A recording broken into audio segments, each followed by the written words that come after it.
ਇੱਕ ਨੌਜਵਾਨ ਹੈ ਸ਼ਫੀਕ 2014 ਦੇ ਵਿੱਚ ਉਹ ਰੋਜ਼ਗਾਰ ਦੇ ਸਿਲਸਿਲੇ ਦੇ ਵਿੱਚ ਸਊਦੀਆ ਚਲਾ ਜਾਂਦਾ ਹੈ। ਖੁਸ਼ਕਿਸਮਤੀ ਦੇ ਨਾਲ ਮਦੀਨੇ ਸ਼ਰੀਫ ਉਹਦੀ ਕੰਪਨੀ ਹੁੰਦੀ ਹੈ। ਕੰਪਨੀ 'ਚ ਜੌਬ ਕਰਕੇ ਬਾਅਦ ਦੇ ਵਿੱਚ ਆਪਣੀ ਟੈਕਸੀ ਕਰਨਾ ਸ਼ੁਰੂ ਕਰ ਦਿੰਦਾ ਹੈ। ਤੇ ਉਹ ਕਰਦਾ ਕੀ ਸੀ ਕਿ ਜਿਸ ਵੇਲੇ ਪੂਰੇ ਡਿੰਗੇ ਦੀਨਗਾ ਡਿੰਗਾ ਇੱਕ ਇਲਾਕਾ ਹੈ, ਉੱਥੋਂ ਜਿੰਨੇ ਵੀ ਉਮਰੇ ਤੇ ਜਾਣਾ ਪਤਾ ਕਰ ਕਰਕੇ ਢੂੰਡ ਕੇ ਉਹਨਾਂ ਬੰਦਿਆਂ ਨੂੰ ਆਪਣੀ ਗੱਡੀ ਦੇ ਵਿੱਚ ਬਿਠਾਣਾ ਤੇ ਹਜ਼ੂਰ ਸੱਲਮ ਦੇ ਖੂਬਸੂਰਤ ਸ਼ਹਿਰ ਦੀਆਂ ਜਿੰਨੀਆਂ ਵੀ ਜ਼ਿਆਰਤਾਂ ਨੇ ਨਾ, ਜਿੰਨੀਆਂ ਪੋਸੀਬਲ ਨੇ, ਉਹਨਾਂ ਨੂੰ ਜ਼ਿਆਰਤਾਂ ਕਰਵਾਉਣੀਆਂ। ਕਰੋਨਾ ਦੇ ਵਿੱਚ ਉਹਨੂੰ ਵਾਪਸ ਆਉਣਾ ਪਿਆ। ਹੁਣ ਮਜ਼ੇ ਦੀ ਗੱਲ ਹੈ ਵੀ ਨਾ ਕੋਈ ਬਹੁਤ ਜ਼ਿਆਦਾ ਤਾਲੀਮ, ਨਾ ਕੋਈ ਬਹੁਤ ਜ਼ਿਆਦਾ ਸਰਮਾਇਆ, ਸਿਰਫ ਤੇ ਸਿਰਫ ਖਲੂਸ ਤੇ ਲੋਕਾਂ ਦੀ ਖਿਦਮਤ ਕਰਨ ਦਾ ਜਜ਼ਬਾ। ਤੇ ਹਜ਼ਾਰਾਂ ਦੀ ਤਾਦਾਦ ਦੇ ਵਿੱਚ ਉਮਰਾ ਜ਼ਾਇਰੀਨ ਜਿਹੜੇ ਨੇ ਉਹਦੇ ਨਾਲ ਸਫ਼ਰ ਕਰਦੇ ਨੇ। ਤੇ ਅਲਹਮਦੁਲਿਲਾ ਮੈਂ 2023 ਦੇ ਵਿੱਚ ਕੰਮ ਸ਼ੁਰੂ ਕੀਤਾ। ਅੱਜ ਮੈਨੂੰ ਚੌਥਾ ਸਾਲ ਲੱਗ ਗਿਆ ਅਲਹਮਦੁਲਿਲਾ। ਉਸ ਤੋਂ ਬਾਅਦ ਅੱਲਾਹ ਤਾਲਾ ਨੇ ਇਤਨੀ ਇਸ ਤਰ੍ਹਾਂ ਨਵਾਜ਼ਿਆ ਮੈਨੂੰ ਕਿ ਮੈਂ ਅਰਸਾ 3 ਸਾਲ ਦੇ ਵਿੱਚ ਅਲਹਮਦੁਲਿਲਾ 4000 ਬੰਦੇ ਨੂੰ ਉਮਰਾ ਕਰਾ ਬੈਠੇ ਹਾਂ।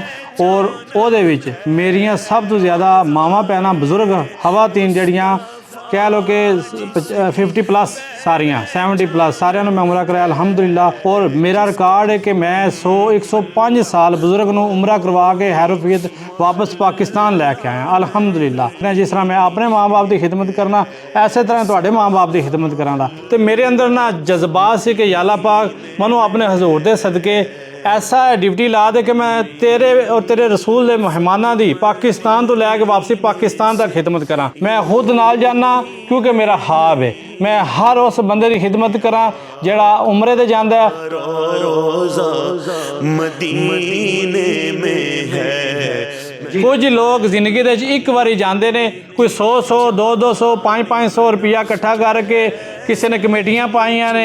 मैं खुद माड़े घर दा, मैनूं पता है किस तरह पैसे इकट्ठे होंदे ने, किस तरह बंदा उमरे दे पैसे इकट्ठे करता है तो बंदा उमरे ते जाता है। तो शफीक मदनी दा ख्वाब सी कोई भी माड़ा बंदा उमरे ते जाए, शफीक मदनी दे नाल जाए तो अपने जिहड़े ओहदे इबादत ने, ओहदियां ज़ियारात ने, ओहदा सफ़र है एक यादगार सफ़र रहे। साडा ग्रुप अलहमदुलिल्ला हर महीने 50 ਤੋਂ 60 ਬੰਦਿਆਂ ਦਾ ਕਾਫਲਾ ਜਾਂਦਾ ਹੈ। ਅਲਹਮਦੁਲਿਲਾ 142 ਬੰਦਿਆਂ ਨੂੰ ਮੈਂ ਹੈਂਡਲ ਕੀਤਾ ਹੈ। ਹਜ ਦੇ ਉੱਤੇ ਜਦੋਂ ਮੇਰੀ ਹਜ ਦੀ ਡਿਊਟੀ ਸੀ 400 ਬੰਦੇ ਦੀ ਵੀ ਮੈਂ ਖਿਦਮਤ ਕੀਤੀ। ਅਲਹਮਦੁਲਿਲਾ ਮੇਰੀ ਡਿਊਟੀ ਲੱਗੀ ਸੀ। ਮੇਰਾ ਐਡਰੈਸ ਖਾਦਮੇ ਮੱਕਾ ਮਦੀਨਾ ਸ਼ਫੀਕ ਉਮਰਾ ਸਰਵਿਸ ਕੋਲੀਆਂ ਰੋਡ ਨਿਜ਼ MCB बैंक अली मार्केट डिंगा।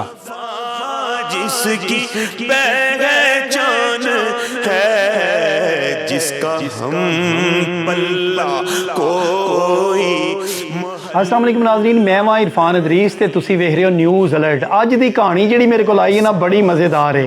एक नौजवान है शफीक 2014 ਦੇ ਵਿੱਚ ਉਹ ਰੋਜ਼ਗਾਰ ਦੇ ਸਿਲਸਿਲੇ ਦੇ ਵਿੱਚ ਸਊਦੀਆ ਚਲਾ ਜਾਂਦਾ ਹੈ। ਖੁਸ਼ਕਿਸਮਤੀ ਦੇ ਨਾਲ ਮਦੀਨੇ ਸ਼ਰੀਫ ਉਹਦੀ ਕੰਪਨੀ ਹੁੰਦੀ ਹੈ। ਕੰਪਨੀ 'ਚ ਜੌਬ ਕਰਕੇ ਬਾਅਦ ਦੇ ਵਿੱਚ ਆਪਣੀ ਟੈਕਸੀ ਕਰਨਾ ਸ਼ੁਰੂ ਕਰ ਦਿੰਦਾ ਹੈ। ਉਹਦੇ ਦਿਲ ਦਾ ਨਾ ਇੱਕ ਬੜਾ ਚਾਅ ਸੀ ਕਿ ਮੈਂ ਮਦੀਨੇ ਸ਼ਰੀਫ ਹਾਂ, ਮੈਂ ਬੜਾ ਖੁਸ਼ ਹਾਂ। ਤੇ ਉਹ ਕਰਦਾ ਕੀ ਸੀ ਕਿ ਜਿਸ ਵੇਲੇ ਪੂਰੇ ਡਿੰਗੇ ਦੀਨਗਾ ਡਿੰਗਾ ਇੱਕ ਇਲਾਕਾ ਹੈ, ਉੱਥੋਂ ਜਿੰਨੇ ਵੀ ਉਮਰੇ ਤੇ ਜਾਣਾ ਪਤਾ ਕਰ ਕਰਕੇ ਢੂੰਡ ਕੇ ਉਹਨਾਂ ਬੰਦਿਆਂ ਨੂੰ ਆਪਣੀ ਗੱਡੀ ਦੇ ਵਿੱਚ ਬਿਠਾਣਾ ਤੇ ਹਜ਼ੂਰ ਸੱਲਮ ਦੇ ਖੂਬਸੂਰਤ ਸ਼ਹਿਰ ਦੀਆਂ ਜਿੰਨੀਆਂ ਵੀ ਜ਼ਿਆਰਤਾਂ ਨੇ ਨਾ, ਜਿੰਨੀਆਂ ਪੋਸੀਬਲ ਨੇ, ਉਹਨਾਂ ਨੂੰ ਜ਼ਿਆਰਤਾਂ ਕਰਵਾਉਣੀਆਂ। ਜਿੰਨੇ ਉਲਮਾ ਜਾਂਦੇ ਸੀ, ਜਿੰਨੇ ਲੋਕ ਜਾਂਦੇ ਸੀ, ਉਹਨਾਂ ਨੂੰ ਪਤਾ ਹੈ ਕਿ ਸ਼ਫੀਕ ਨਾਂ ਦਾ ਬੰਦਾ ਜਿਹੜਾ ਜੇ ਉਹ ਸਊਦੀਆ ਦੇ ਵਿੱਚ ਮਦੀਨੇ ਸ਼ਰੀਫ ਹੈ। ਇੱਥੋਂ ਡਿੰਗਿਓ ਬੰਦਿਆਂ ਨੇ ਕਾਲਾਂ ਕਰਨੀਆਂ। ਇਹ ਸਿਲਸਿਲਾ 6 ਸਾਲ ਤੱਕ ਰਿਹਾ। 6 ਸਾਲ ਬਾਅਦ ਜਿਹੜਾ ਵੇ ਕੋਵਿਡ ਆ ਗਿਆ, ਕਰੋਨਾ ਦੇ ਵਿੱਚ ਉਹਨੂੰ ਵਾਪਸ ਆਉਣਾ ਪਿਆ। ਵਾਪਸ ਆਉਂਦਿਆਂ ਜਿਹੜੇ ਤੁਹਾਨੂੰ ਪਤਾ ਹੈ ਜਜ਼ਬਾਤ ਹੁੰਦੇ ਨੇ ਲੋਕਾਂ ਦੇ ਕਿ ਜਿਹੜੇ ਮਦੀਨਾ ਸ਼ਰੀਫ ਛੱਡ ਕੇ ਆਉਂਦੇ ਨੇ, ਉਹਨਾਂ ਨੂੰ ਹੀ ਪਤਾ ਹੈ। ਉਸ ਬੰਦੇ ਨੇ ਦੁਆ ਕੀਤੀ, ਯਾ ਅੱਲਾ ਮੇਰਾ ਕੋਈ ਆਣਾ ਜਾਣਾ ਤੇ ਰਵੇ ਤੇ ਇਹ ਸ਼ਹਿਰ ਤੋਂ ਬਗੈਰ ਮੇਰਾ ਗੁਜ਼ਾਰਾ ਕੋਈ ਨਹੀਂ ਹੈ ਵੀ। ਅੱਲਾਹ ਸੁਭਾਨਾ ਤਾਲਾ ਨੇ ਦੁਆ ਉਹਦੀ ਕਬੂਲ ਕੀਤੀ ਔਰ ਉਹਨੇ ਉਮਰੇ ਦਾ ਕੰਮ ਸ਼ੁਰੂ ਕੀਤਾ। ਯਕੀਨ ਕਰੋ ਉਹਨਾਂ ਲੋਕਾਂ ਨੇ ਜਿੱਦਾਂ ਦੀ ਉਹ ਖਿਦਮਤ ਕਰਦਾ ਸੀ ਕਿ ਜਦੋਂ ਮਦੀਨਾ ਸ਼ਰੀਫ ਉਹ ਬੰਦੇ ਉਮਰੇ ਤੇ ਜਾਂਦੇ ਸੀ, ਹੱਜ ਤੇ ਜਾਂਦੇ ਸੀ, ਉਹ ਇੰਨੀ ਦਿਲ ਨਾਲ ਖਿਦਮਤ ਕਰਦਾ ਸੀ ਕਿ ਉਹਨਾਂ ਲੋਕਾਂ ਨੇ ਕਿਹਾ ਨਹੀਂ, ਸ਼ਫੀਕ ਨੂੰ ਸਭ ਤੋਂ ਪਹਿਲੇ ਮੌਕਾ ਦੇਣਾ ਹੈ। ਹੁਣ ਮਜ਼ੇ ਦੀ ਗੱਲ ਹੈ ਵੀ ਨਾ ਕੋਈ ਬਹੁਤ ਜ਼ਿਆਦਾ ਤਾਲੀਮ, ਨਾ ਕੋਈ ਬਹੁਤ ਜ਼ਿਆਦਾ ਸਰਮਾਇਆ, ਸਿਰਫ ਤੇ ਸਿਰਫ ਖਲੂਸ ਤੇ ਲੋਕਾਂ ਦੀ ਖਿਦਮਤ ਕਰਨ ਦਾ ਜਜ਼ਬਾ। ਉਸ ਬੰਦੇ ਨੇ ਵੀ ਫਿਰ ਖਿਦਮਤ ਕਰਕੇ ਵਹਾ ਦਿੱਤੀ।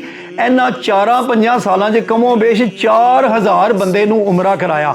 ਤੇ ਦਾਵਾ ਕੀ ਕਰਦਾ ਹੈ, ਕਹਿੰਦਾ ਕਿ ਮੇਰੀ ਸਰਵਿਸ ਇੰਝ ਦੀ ਹੈ ਇਰਫਾਨ ਭਾਈ ਕਿ ਤੁਹਾਡੇ ਨਿਊਜ਼ ਅਲਰਟ ਤੇ ਮੇਰੀ ਵੀਡੀਓ ਚੱਲੇਗੀ ਤੇ ਇੱਕ ਵੀ ਨੈਗੇਟਿਵ ਕਮੈਂਟ ਨਹੀਂ ਆਏਗਾ ਕਿ ਮੈਂ ਜੋ ਕਹਿਣਾ ਕਿਹਾ ਮੈਂ ਉਹ ਕੀਤਾ ਨਹੀਂ ਹੈ ਵੀ।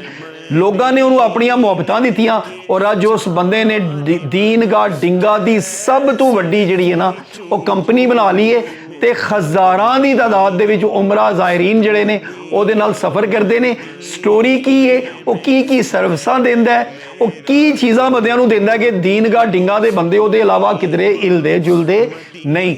अस्सलाम वालेकुम रहमतुल्लाह। मेरा नाम शफीक मदनी है। मैं 2014 ਤੋਂ सऊदी अरब गया काम के सिलसिले में। मेरी ड्यूटी लग गई मदीना तो मदीना मुनव्वरा मैं कुछ साल अपनी कंपनी में काम किया। उस तो बाद मैं एक आज़ाद कंपनी के वीज़ा लिया जिहदे मैं अपना आज उमरे का काम शुरू कर लिया। उत्थे जिहदे मैं टैक्सी चलाई, होटल का काम किया। तो मैं अक्सर वेखदा सी कि साडे जिहड़े पाकिस्तान तो लोग उमरे ते जांदे ने, बुजुर्ग खवातीन माइयां बाबे साडे वो बड़े परेशान उजलील होंदे सी। ते मेरी ख्वाहिश सी कि मैं अल्लाह ताला मेरी ड्यूटी लाई, मैं पाकिस्तान तो जिहड़ा उमरा करान लैके आवां ग्रुप की शक्ल दे विच। और मेरे किसी भी हाजी नूं कदे भी कोई परेशानी ना बने, चाहे वो ट्रांसपोर्ट दी है, होटलों की है, किसी तरह की ना आवे। वो अलहमदुलिल्लाह मैं 6 साल उत्थे ड्यूटी की मदीना तो मुनव्वरा, ज़ियारात करवाइयां ने, टैक्सी चलाई है। करोना च मैं घर वापस आया तो फिर मैं उस बाद नीयत की है कि मैं हुण इंशाअल्लाह अल्लाह दे हुक्म नाल पाकिस्तान तो अपने ज़िला गुजरात डिंगा शहर तो उमरे का काम चलाना है।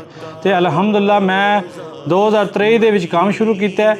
ਅੱਜ ਮੈਨੂੰ चौथा साल लग गया अलहमदुलिल्लाह। उस तो बाद अल्लाह ताला ने इतनी इस तरह नवाजिया मैनू कि मैं अरसा 3 साल दे विच अलहमदुलिल्लाह 4000 बंदे ਨੂੰ उमरा करा बैठे हाँ। और ਉਹਦੇ ਵਿੱਚ ਮੇਰੀਆਂ ਸਭ ਤੋਂ ज़्यादा मावां भैणां बुजुर्ग खवातीन जड़ियाँ कह लो कि 50+ सारियाँ 70+ सारियां मैं उमरा कराया अलहमदुलिल्लाह।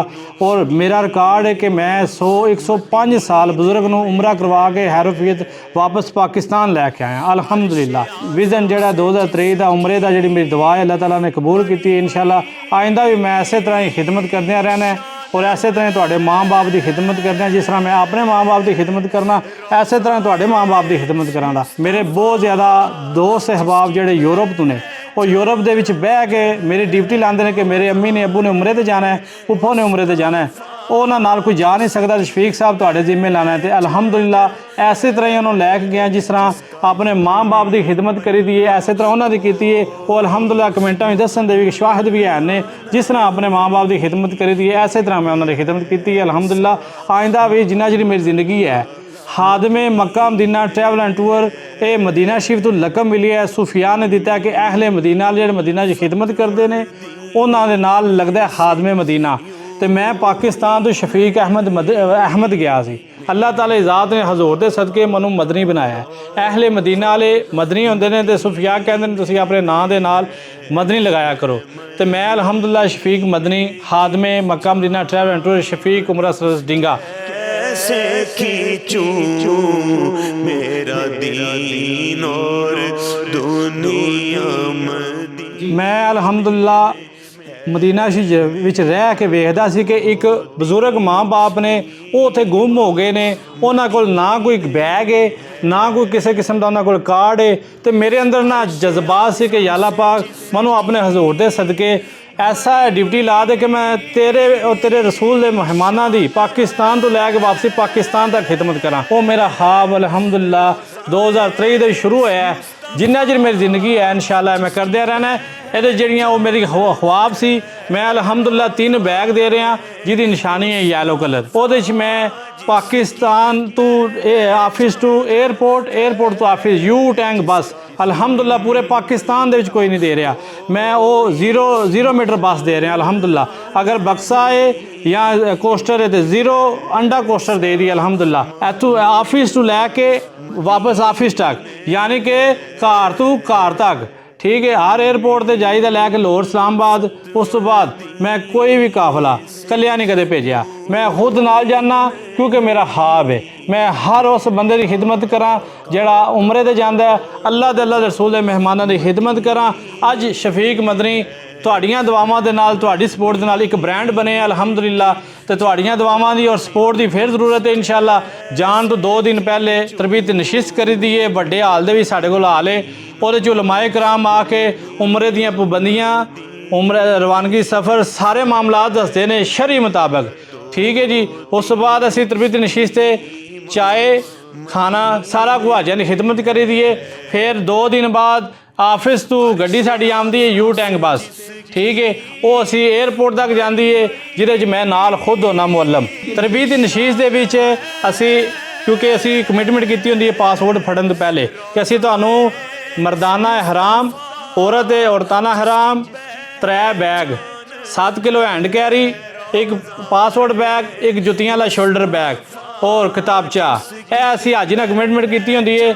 ਜਿਸ ਦਿਨ ਤਰਬੀਤ ਨਸ਼ਿਸਤ ਹੁੰਦੀ ਹੈ ਅਸੀਂ ਅਲਹਮਦੁਲਿਲਾ ਉਹ 3 ਬੈਗ ਵੀ ਦੇਈਦੇ ਨੇ, ਇਹਰਾਮ ਵੀ ਦੇਈਦਾ ਔਰ ਉਲਮਾਏ ਕਰਾਮ ਦੀ ਜ਼ੇਰੇ ਨਿਗਰਾਨੀ 2 ਘੰਟੇ ਤਰਬੀਤ ਨਸ਼ਿਸਤ ਵੀ ਕਰੀਦੀ ਹੈ। ਕੁਝ ਏਜੰਟ ਹਜ਼ਰਾਤ ਸਾਡੇ ਪਾਕਿਸਤਾਨ ਤੋਂ ਕਹਿੰਦੇ ਨੇ ਜੀ ਅਸੀਂ ਤੁਹਾਨੂੰ ਇਤਨੀ ਨਜ਼ਦੀਕ ਹੋਟਲ ਦਿਆਂਗੇ ਕਿ ਤੁਹਾਨੂੰ ਕਲਾਕ ਟਾਵਰ ਨਜ਼ਰ ਆਵੇਗਾ। ਕਲਾਕ ਟਾਵਰ ਦੇ 10 ਕਿਲੋਮੀਟਰ ਤੋਂ ਵੀ ਨਜ਼ਰ ਆਉਂਦਾ ਹੈ। ਅਲਹਮਦੁਲਿਲਾ ਅਸੀਂ ਪਹਿਲੇ ਦਿਨ ਤੋਂ ਜਿਹੜਾ ਕੰਮ ਸ਼ੁਰੂ ਕੀਤਾ ਹੈ, ਉਹ ਜਿਹੜੀ ਜ਼ਬਾਨ ਇੱਥੇ ਕੀਤੀ ਹੈ, ਅਲਹਮਦੁਲਿਲਾ ਕੋਸ਼ਿਸ਼ ਕੀਤੀ ਹੈ ਉਸ ਤੋਂ ਵੀ ਜ਼ਿਆਦਾ ਅਸੀਂ ਕਰੀਬ ਹੋਟਲ ਦੀ ਹੈ। ਇਹ ਅਲਹਮਦੁਲਿਲਾ ਮੇਰਾ 4000 ਹਾਜੀ ਜਿਹੜਾ ਹੈ ਉਹ ਇਸ ਗੱਲ ਦਾ ਸ਼ਾਹਿਦ ਹੈ, ਗਵਾਹ ਹੈ। ਇਨਸ਼ਾਅੱਲਾ ਅੱਲਾ ਦੇ ਹੁਕਮ ਨਾਲ ਜਿਹੜੀ ਜ਼ਬਾਨ ਅਸੀਂ ਇੱਥੇ ਕੀਤੀ ਹੈ, ਸਾਡੀ ਕੋਸ਼ਿਸ਼ ਹੋਈ ਹੈ ਕਿ ਅਸੀਂ ਉਸ ਤੋਂ ਵੀ ਜ਼ਿਆਦਾ ਹਾਜੀ ਨੂੰ ਸਰਵਿਸ ਦੇ ਚੁੱਕੀ, ਉਹਨਾਂ ਦੀ ਖਿਦਮਤ ਕਰ ਸਕੀਏ। ਸਾਡਾ ਜਿਹੜਾ ख्वाब ਖਿਦਮਤ ਦਾ ਅਲਹਮਦੁਲਿਲਾ ਜਿਹੜਾ ਪਾਕਿਸਤਾਨ ਅਸੀਂ ਆਪਣੇ ਆਫਿਸ ਅੱਗੇ ਹਾਜੀ ਲਾਉਂਦੇ ਹਾਂ ਤੇ ਹਾਜੀ ਖੁਸ਼ੀਆਂ ਦੇ ਨਾਲ ਆਪਣੇ ਅਜ਼ੀਜ਼ੋ ਕਰਬ ਨੂੰ, ਆਪਣੀ ਫੈਮਿਲੀ ਨੂੰ ਮਿਲਦੇ ਨੇ ਔਰ ਸਾਨੂੰ ਦੁਆਵਾਂ ਦੇ ਨਾਲ ਨਵਾਜ਼ਦੇ ਨੇ ਕਿ ਸਾਡੀ ਸ਼ਫੀਕ ਪੁੱਤਰ ਨੇ ਬੜੀ ਖਿਦਮਤ ਕੀਤੀ ਹੈ। ਉੱਥੇ ਸਾਨੂੰ ਪੈਸੇ ਪੂਰੇ ਹੋ ਜਾਂਦੇ, ਸਾਡਾ ख्वाब ਪੂਰਾ ਹੋ ਜਾਂਦਾ। ਅਲਹਮਦੁਲਿਲਾ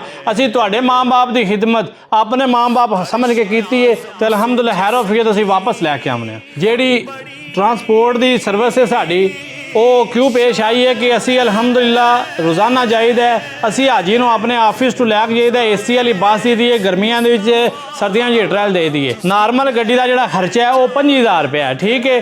ਅਗਰ ਉਹ ਵਾਪਸ ਆਉਂਦੇ ਨੇ ਫਿਰ 25000 ਰੁਪਇਆ, 50000 ਰੁਪਇਆ ਤੁਹਾਡਾ। ਅਸੀਂ ਅਲਹਮਦੁਲਿਲਾ ਫੀ ਸਬੀਲਿल्लाह ਅੱਲਾ ਦੇ ਹੁਕਮ ਦੇ ਨਾਲ ਉਹਨਾਂ ਨੂੰ ਆਪਣੇ ਆਫਿਸ ਵਿੱਚ ਲੈ ਕੇ ਜਾਈਦਾ, ਵਾਪਸ ਆਪਣੇ ਆਫਿਸ 'ਚ ਲੈ ਕੇ ਆਈਦਾ। ਬਿਹਤਰੀਨ ਸਊਦੀਆ ਵਾਲੀਆਂ ਜਿਹੜੀਆਂ ਬੱਸਾਂ ਨੇ ਉਹ ਅਸੀਂ ਅਲਹਮਦੁਲਿਲਾ ਦੇਨੇ ਆ। ਜਿਹੜੀ ਟਰਾਂਸਪੋਰਟ ਸਊਦੀਆ ਇਸਤੇਮਾਲ ਹੁੰਦੀ ਹੈ, 0 ਅੰਡਾ ਕੋਸਟਰ ਅਲਹਮਦੁਲਿਲਾ ਉਹ ਦੇ ਦੀ ਹੈ। ਸਾਡਾ ਗਰੁੱਪ ਅਲਹਮਦੁਲਿਲਾ ਹਰ ਮਹੀਨੇ 50 ਤੋਂ 60 ਬੰਦਿਆਂ ਦਾ ਕਾਫਲਾ ਜਾਂਦਾ ਹੈ। ਅਲਹਮਦੁਲਿਲਾ 142 ਬੰਦਿਆਂ ਨੂੰ ਮੈਂ ਹੈਂਡਲ ਕੀਤਾ ਹੈ। ਹਾਜ ਦੇ ਉੱਤੇ ਜਦੋਂ ਮੇਰੀ ਹਾਜ ਦੀ ਡਿਊਟੀ ਸੀ 400 ਬੰਦੇ ਦੀ ਵੀ ਮੈਂ ਖਿਦਮਤ ਕੀਤੀ। ਅਲਹਮਦੁਲਿਲਾ ਮੇਰੀ ਡਿਊਟੀ ਲੱਗੀ ਸੀ ਤੇ ਅਸੀਂ ਅਲਹਮਦੁਲਿਲਾ ਹਰ ਮਹੀਨੇ 50 ਤੋਂ 60 ਬੰਦੇ ਮੈਂ ਆਪਣੇ ਜ਼ੇਰੇ ਨਿਗਰਾਨੀ ਲੈ ਕੇ ਜਾਣਾ। ਇੰਡੀਵਿਜੂਅਲ ਲੋਕ ਬਹੁਤ ਜ਼ਿਆਦਾ ਜਾਂਦੇ ਨੇ ਸਾਡੇ ਨਾਲ। ਸਾਡੇ ਜਿਹੜੇ ਮੁਤਲਕਾ ਜਿਹੜੇ ادارے ਦੇ ਨਾਲ ਅਟੈਚ ਨੇ, ਮੇਰੀ ਟੀਮ ਦਾ ਹਿੱਸਾ ਨੇ, ਮੱਕਾ ਸ਼ਰੀਫ ਦੇ ਜਲਹਿਦਾ ਨੇ, ਮਦੀਨਾ ਸ਼ਰੀਫ ਜਲਹਿਦਾ ਨੇ। ਜਿਹੜੇ ਹਾਜੀ ਹਜ਼ਰਾਤ ਉੱਥੇ ਜਾਂਦੇ ਨੇ ਉਹਨਾਂ ਨੂੰ ਵੈਲਕਮ ਕਰਦੇ ਨੇ, ਉਹਨਾਂ ਨੂੰ ਚਾਬੀਆਂ ਦਿੰਦੇ ਨੇ, ਉਹਨਾਂ ਨੂੰ ਆਪਣੇ ਆਪਣੇ ਕਮਰਿਆਂ ਦੇ ਵਿੱਚ ਉਹਨਾਂ ਨੂੰ ਚਾਬੀਆਂ ਦੇ ਕੇ ਸੈਟਲ ਕਰਦੇ ਨੇ। ਅਲਹਮਦੁਲਿਲਾ ਇਹ ਟੀਮ ਤੋਂ ਬਗੈਰ ਨਾਮੁਮਕਿਨ ਹੈ। ਬਹੁਤ ਜ਼ਬਰਦਸਤ ਸੈਟਅਪ ਹੈ। ਇੱਕ ਵਾਰੀ ਖਿਦਮਤ ਦਾ ਮੌਕਾ ਦਿਓ, ਇਨਸ਼ਾਅੱਲਾ ਅੱਲਾ ਦੇ ਹੁਕਮ ਦੇ ਨਾਲ ਤੁਸੀਂ ਮਾਯੂਸ ਨਹੀਂ ਹੋਣ ਲੱਗੇ। ਜਿਸ ਤਰ੍ਹਾਂ ਆਪਣੇ ਮਾਂ-ਬਾਪ ਦੀ ਖਿਦਮਤ, ਐਸੇ ਤਰ੍ਹਾਂ ਤੁਹਾਡੇ ਮਾਂ-ਬਾਪ ਦੀ ਖਿਦਮਤ ਕਰਾਂ ਤੇ ਇਨਸ਼ਾਅੱਲਾ ਅੱਲਾ ਦੇ ਹੁਕਮ ਨਾਲ। ਜਿਸ ਕੀ ਬੜੀ ਸ਼ਾਨ ਹੈ। ਲੋ ਜੀ, ਐਸੀ ਕਹਾਣੀ ਸ਼ਫੀਕ ਮਦਨੀ ਦੀ। ਯਕੀਨ ਕਰੋ ਦੀਨਗਾਹ ਡਿੰਗਾ ਦੇ ਲੋਕਾਂ ਦੀ ਖੁਆਇਸ਼ ਰਹਿੰਦੀ ਹੈ ਕਿ ਅਸੀਂ ਸ਼ਫੀਕ ਮਦਨੀ ਦੇ ਨਾਲ ਹੀ ਉਮਰੇ ਤੇ ਜਾਣਾ। ਜਦੋਂ ਵੀ ਜਾਣਾ ਤੇ ਸਾਰਿਆਂ ਨਾਲੋਂ ਵੱਡੀ ਗੱਲ ਹੈ ਕਿ ਹਰ ਗਰੁੱਪ ਨੂੰ ਖੁਦ ਲੀਡ ਕਰਦਾ ਤੇ ਖੁਦ ਇਹ ਜਿਹੜਾ ਵੇ ਨੌਜਵਾਨ ਜਿਹੜਾ ਵੇ ਜਾਂਦਾ ਹੈ। ਅਗਰ ਇਹਦੀ ਲੋਕੇਸ਼ਨ ਮੈਂ ਤੁਹਾਨੂੰ ਦੱਸਾਂ ਤੇ ਦੀਨਗਾਹ ਡਿੰਗਾ ਦੇ ਵਿੱਚ ਕੋਲੀਆਂ ਰੋਡ MCB ਬੈਂਕ ਦੇ ਬਿਲਕੁਲ ਸਾਹਮਣੇ ਇਹਦਾ ਖੂਬਸੂਰਤ ਜਿਹਾ ਦਫ਼ਤਰ ਆਫਿਸ ਹੈ। ਤੇ ਜਿਸ ਵੇਲੇ ਯਕੀਨ ਕਰੋ ਉਮਰੇ ਤੋਂ ਪਹਿਲੇ ਹੈ ਲੋਕਾਂ ਦੀ ਨਾ ਇੱਕ ਨਿਸ਼ਚਿਤ ਕਰਦਾ ਹੈ, ਉਹਨਾਂ ਨੂੰ ਟ੍ਰੇਨਿੰਗ ਦਿੰਦਾ ਹੈ। ਉਹਦੇ ਵਿੱਚ ਬੇਇੰਤਹਾ ਕੀਮਤੀ ਕਿਸਮ ਦੇ 3 ਬੈਗ ਅਹਿਰਾਮ ਨਾਲ, ਯਾਨੀ ਕਿ ਜਿਹੜੀਆਂ ਵੀ ਉਮਰੇ ਦੀ ਵਾਲੀਆਂ ਚੀਜ਼ਾਂ ਨੇ ਨਾ ਉਹ ਵੀ ਆਪਣੀ ਤਰਫੋਂ ਗਿਫਟ ਕਰਦਾ ਹੈ। ਤੇ ਯਕੀਨ ਕਰੋ 2026 ਦੀ ਜਿਹੜੀਆਂ ਗੱਡੀਆਂ ਨੇ, ਇੰਜ ਦੀਆਂ ਗੱਡੀਆਂ ਜ਼ਾਇਰੀਨ ਨੂੰ ਡਿੰਗੇ ਤੋਂ ਲੈ ਕੇ ਜਾਂਦੀਆਂ ਨੇ ਕਿ ਜਿਹੜੀਆਂ ਸ਼ਾਇਦ ਉਸ ਤੋਂ ਪਹਿਲੇ ਡਿੰਗੇ ਦਾ ਰੁਖ ਵੀ ਨਾ ਕਰਦੀਆਂ ਹੋਣ। ਤੇ ਉਹਨਾਂ ਦੇ ਵਿੱਚ ਘਰ ਤੋਂ ਲੋਕਾਂ ਨੂੰ ਚੁੱਕਣਾ ਹੈ ਦੀਨਗਾਹ ਦੇ ਵਿੱਚੋਂ ਤੇ ਉੱਥੇ ਜਾ ਕੇ ਸਾਰੇ ਆਪਣੇ ਉਹਨਾਂ ਦੇ ਨਿਜ਼ਾਮ ਕਲੀਅਰ ਕਰਾਣੇ ਨੇ, ਉਮਰਾ ਕਰਾ ਕੇ ਤੇ ਡਿੰਗੇ ਦੇ ਵਿੱਚ ਹੀ ਉਹਨਾਂ ਨੂੰ ਵਾਪਸ ਲੈ ਕੇ ਆਣਾ ਹੈ। ਮੰਜ਼ਰ ਬੜਾ ਜ਼ਬਰਦਸਤ ਹੁੰਦਾ ਹੈ। ਜਾਂਦਿਆਂ ਜਿਹੜੇ ਨੇ ਜਿਤਨੇ ਉਮਰਾ ਜ਼ਾਇਰੀਨ ਨੇ ਉਹ ਖੁਸ਼ ਹੁੰਦੇ ਨੇ ਤੇ ਨਾਲ ਦੇ ਜਿਹੜੇ ਨੇ ਅਸ਼ਕਬਾਰ ਅੱਖਾਂ ਨਾਲ ਉਹਨੂੰ ਅਲਵਿਦਾ ਕਰ ਰਹੇ ਹੁੰਦੇ ਨੇ ਤੇ ਆਪਣੇ ਮਦੀਨੇ ਸ਼ਰੀਫ ਜਾਣ ਦੀਆਂ ਵੀ ਦੁਆਵਾਂ ਕਰ ਰਹੇ ਹੁੰਦੇ ਨੇ। ਤੇ ਜਦੋਂ ਵਾਪਸ ਆਂਦਾ ਹੈ ਤੇ ਸਾਰੇ ਖੁਸ਼ ਹੁੰਦੇ ਨੇ ਤੇ ਉਹਨੂੰ ਫੁੱਲਾਂ ਦੇ ਹਾਰ ਪਵਾਉਂਦੇ ਨੇ ਉਮਰੇ ਵਾਲਿਆਂ ਨੂੰ। ਲੇਕਿਨ ਉਹ ਜਿਹੜਾ ਹੁੰਦਾ ਹੈ ਉਹ ਰੋਂਦਾ ਹੁੰਦਾ ਹੈ ਕਿ ਅੱਲਾ ਦਾ ਘਰ ਵੀ ਉਹਦੇ ਕੋਲੋਂ ਛੁੱਟ ਗਿਆ ਤੇ ਅੱਲਾ ਦੇ ਰਸੂਲ ਦਾ ਸੋਹਣਾ ਸ਼ਹਿਰ ਤੇ ਸਬਜ਼ ਗੁੰਬਦ ਦੀਆਂ ਬਹਾਰਾਂ ਵੀ ਉਹਦੇ ਕੋਲੋਂ ਦੂਰ ਹੋ ਗਈਆਂ ਨੇ। ਮੰਜ਼ਰ ਬੜਾ ਜ਼ਬਰਦਸਤ ਹੁੰਦਾ ਹੈ। ਇਹ ਉਹਨਾਂ ਦੇ ਜਿਹੜੇ ਨੇ ਨੰਬਰ ਨੇ ਸ਼ਫੀਕ ਮਦਨੀ ਭਾਈ ਦੇ ਨਿਊਜ਼ ਅਲਰਟ ਦੀ ਸਕਰੀਨ ਤੇ ਚਲਦੇ ਨਜ਼ਰ ਆ ਰਹੇ ਨੇ। ਜਿਸ ਵੇਲੇ ਤੁਹਾਡੀ ਉਮਰੇ ਦੀ ਖੁਆਇਸ਼ ਹੋਏ ਰਾਬਤਾ ਇਹਦੇ ਨਾਲ ਜ਼ਰੂਰ ਕਰਿਓ, ਜਾ ਕੇ ਵੇਖੋ ਤੇ ਸਹੀ ਕਿ ਬੰਦਾ ਜੋ ਕਹਿੰਦਾ ਉਹ ਕਿਸ ਕਦਰ ਆਪਣੇ ਦਾਅਵੇ ਦੇ ਵਿੱਚ ਸੱਚਾ